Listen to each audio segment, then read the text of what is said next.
You ever get that? You know when something works perfectly fine in one environment and then you move it over and it's like It just falls apart. completely falls apart? Yeah. Ugh, the worst. Yeah, and it's like your code or whatever it is just has a mind of its own and decides to not work. Right. Like it's personal. Yeah, exactly. So anyway, that's what we're diving into today. Right. We've got some notes and an article here um, from Shrest Shukla. Oh. He's a data and AI expert at EY.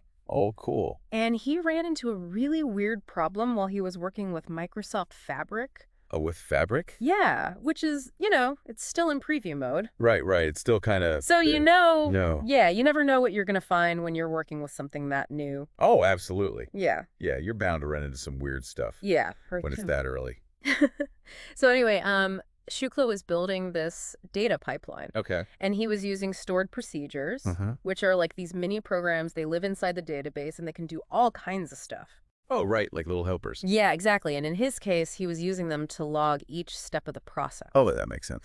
So, he could keep track of whether things were successful or if they failed, just for debugging and everything. Yeah, logging is crucial, for sure. Oh, yeah. It's like the most important thing, really, especially when you're building something complex. Absolutely. You got to know what's going on. Right. So he builds this whole pipeline, he's got it all working in his development environment, Uh-huh. and then he deploys it to the test environment. Oh, boy.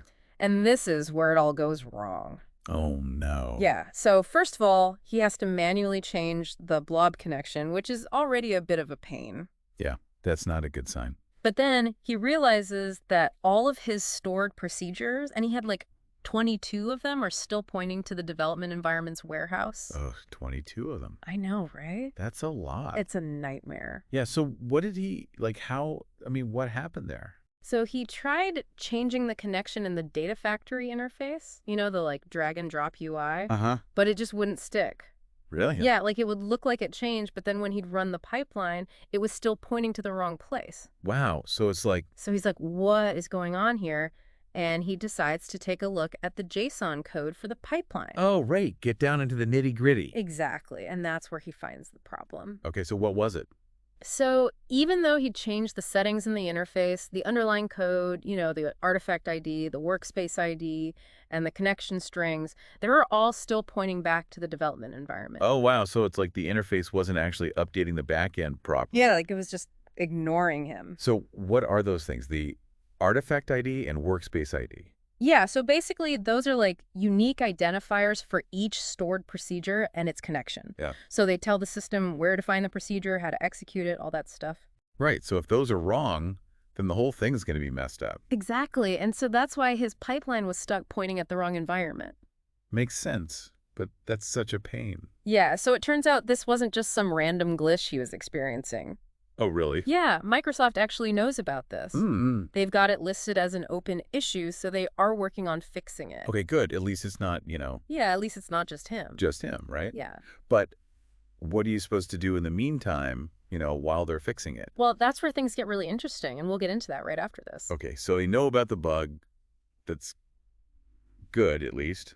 But what are you supposed to do while you're waiting, for them to fix it? So get this. Their suggestion is to delete all of the stored procedures Really? and recreate them From scratch? from scratch in the test environment. Oh, my God. I know. That's so much work. 22 of them. 22? You've got to be kidding me. I know. It's like, can you imagine? No, it's just insane. It's crazy, right? Like, just the thought of having to go through and do all of that manually. Yeah, and what if you make a mistake? Oh, yeah, exactly. Like, it's so error-prone. You're bound to mess something up. Totally. And then you're debugging that on top of everything else. Ugh, it's a nightmare. I know, but this is where Shukla gets really clever. Okay. So he's like, there's got to be a better way to do this. Right.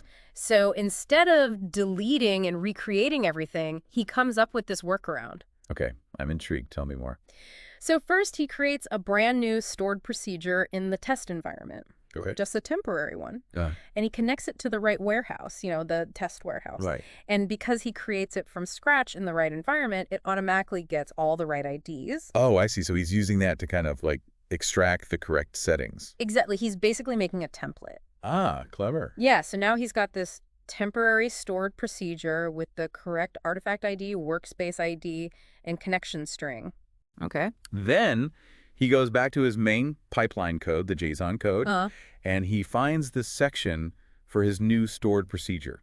okay. And he copies those IDs. Got it. Then he just does a find and replace. Find and replace. Yeah, like Control H. Oh, wow. He finds all the old IDs Uh, and replaces them with the new ones. so simple. I know, right? That's brilliant. And just like that, all 22 of his stored procedures are now pointing to the right place. Wow, that's amazing, like a magic trick. It's so clever, right? It really is. He basically outsmarted the system. Yeah, and he saved himself hours of work. And a lot of potential headaches, I bet. Oh, for sure.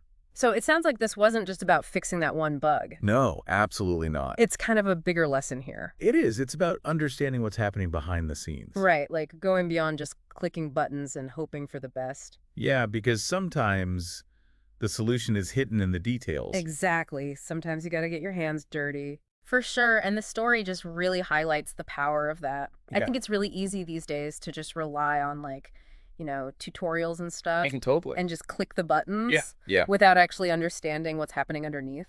Especially with data stuff.